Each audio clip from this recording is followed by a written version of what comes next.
Hello everyone. Nice to see you again. Or actually, I'm not seeing you, you're only seeing me. It's one of those things about technology.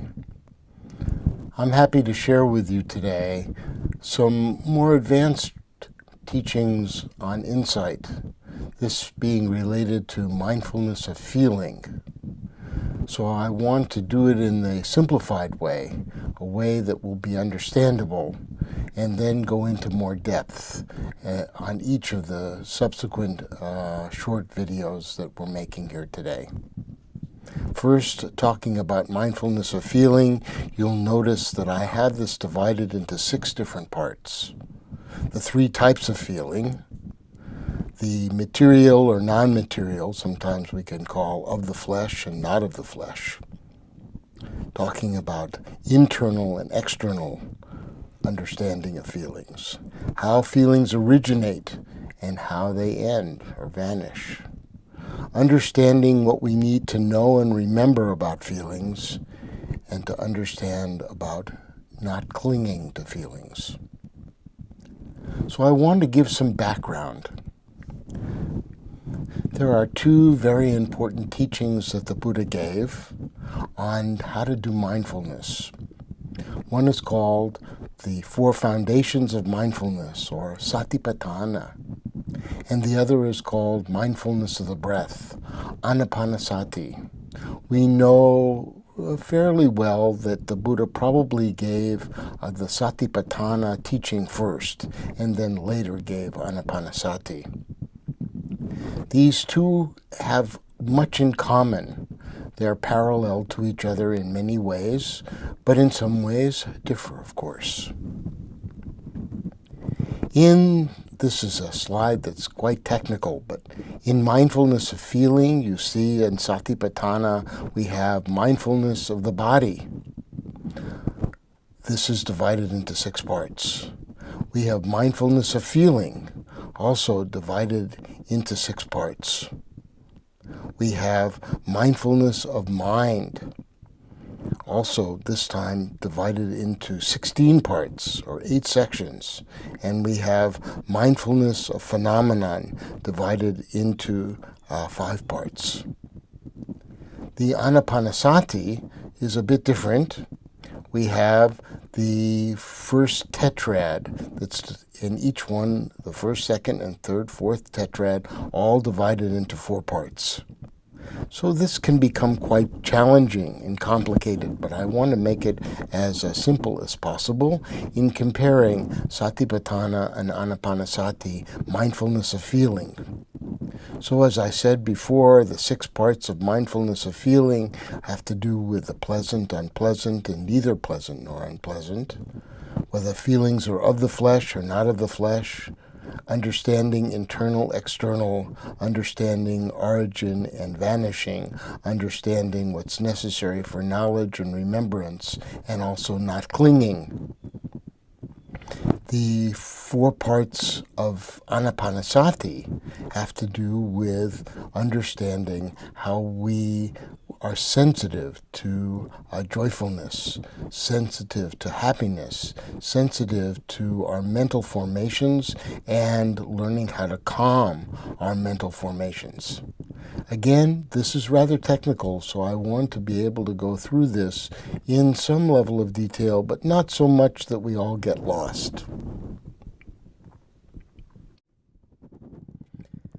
The 4 foundations of mindfulness are mindfulness of the body, mindfulness of feeling, mindfulness of mind, and mindfulness of phenomenon. Now we're going to focus on mindfulness of feeling here.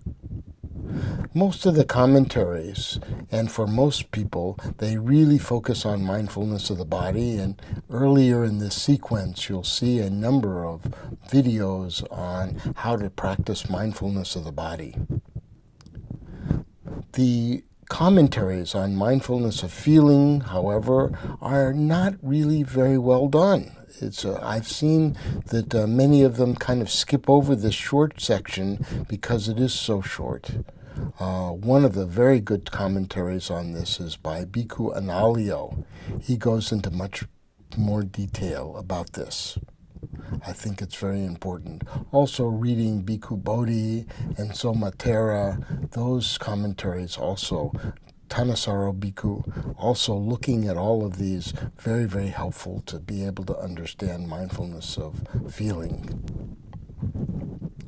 So in this 4 foundations, we can see that things are divided into many different parts, but mindfulness of feeling is really not divided into parts. You have to look at it in more detail to understand how it's divided into these 6 parts. It's really not numbered for us. So the 4 foundations of mindfulness we can see: in and out breathing, we can see the 4 postures, clear comprehension, the repulsiveness of the 32 parts. Really, we have to be careful about this in some ways. Understanding that we don't want to attach to the parts of the body, but just to be able to observe them. Understanding the 4 elements and understanding the impermanence of the body. Mindfulness of feeling, again, I talked about, so I'm not going to go through that. Mindfulness of mind, we can see that it's divided into different sections like greed, non-greed, hatred, non-hatred, delusion, non-delusion, etc. Again, that's a very technical kind of understanding that requires a lot of insight. We can go through that later in another set of trainings. And mindfulness of phenomenon is divided into the 4 hindrances, the 5 hindrances, the 5 aggregates, the 6 sense bases, the 7 factors of enlightenment, and the 4 noble truths. All of these things, very profound. It takes a lot of training. Don't get overwhelmed, please. Mindfulness of feeling, called Vedana, is this second of the 4 foundations of mindfulness in Satipatthana. Feeling, Vedana, is translated as sensation. It's primarily related to the body.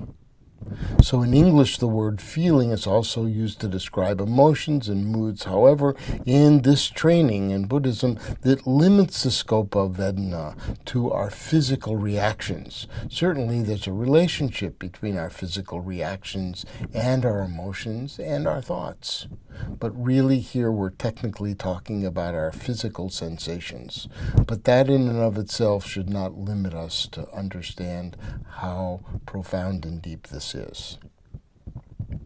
In Satipatthana, emotions are seen as important processes of our perception and of our conceptual thought.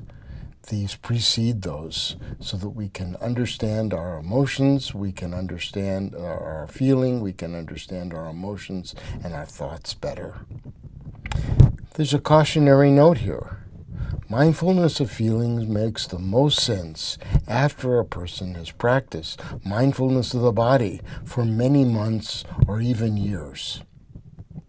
So this is a more advanced training, and we should realize, oh yes, we can try it a little bit, but to really get the most out of it, we should be practicing mindfulness of the body for a considerable amount of time and have a very good understanding of that practice. The reason for this is that the good portion of mindfulness of feeling has a relationship to the higher levels of concentration. So if a person is not able to access those higher levels of concentration, they're going to have a difficult time understanding what we're talking about. But we can still access some of the teachings and be able to apply them as a more beginning state.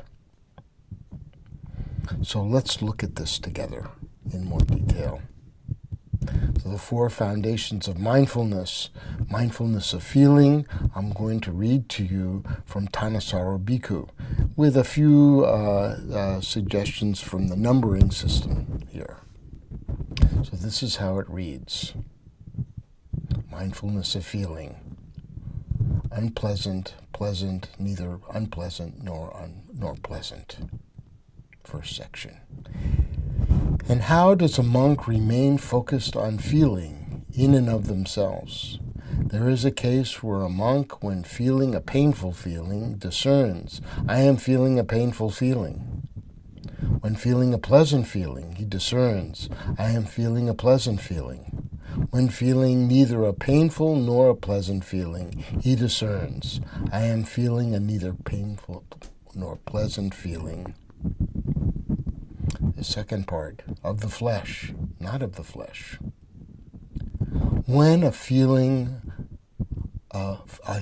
painful feeling of the flesh, he discerns, I am feeling a painful feeling of the flesh. When feeling a painful feeling not of the flesh, he discerns, I am feeling a painful feeling not of the flesh. When feeling a pleasant feeling of the flesh, he discerns, I am feeling a pleasant feeling of the flesh. When feeling a pleasant feeling of the flesh, he discerns, I am feeling a pleasant feeling of the flesh. When feeling a neither painful nor pleasant feeling of the flesh, he discerns, I am feeling a neither painful nor pleasant feeling of the flesh. When feeling a neither painful nor pleasant feeling of the flesh, he discerns, I am not of the flesh. He discerns, I am feeling a neither painful nor pleasant feeling not of the flesh. Internal and external. In this way, he remains focused internally on feelings in and of themselves, or externally on feelings in and of themselves, or both internally or externally on feelings of themselves, in and of themselves. Or he remains focused on the phenomenon of the origination with regard to feeling, on the phenomenon of passing away with regard to feeling, or on the phenomenon of origination and passing away with regard to feeling. Or his mindfulness is that there are feelings. This is maintained to the extent of knowledge and remembrance. And he remains independent, unsustained, not clinging to anything of this world. And this is how a monk remains focused on feeling in and of themselves. This is the entire section of mindfulness of feeling.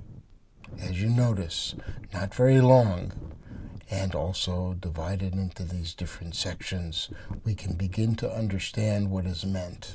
So I want to go through this in more detail with us in our follow-up sections.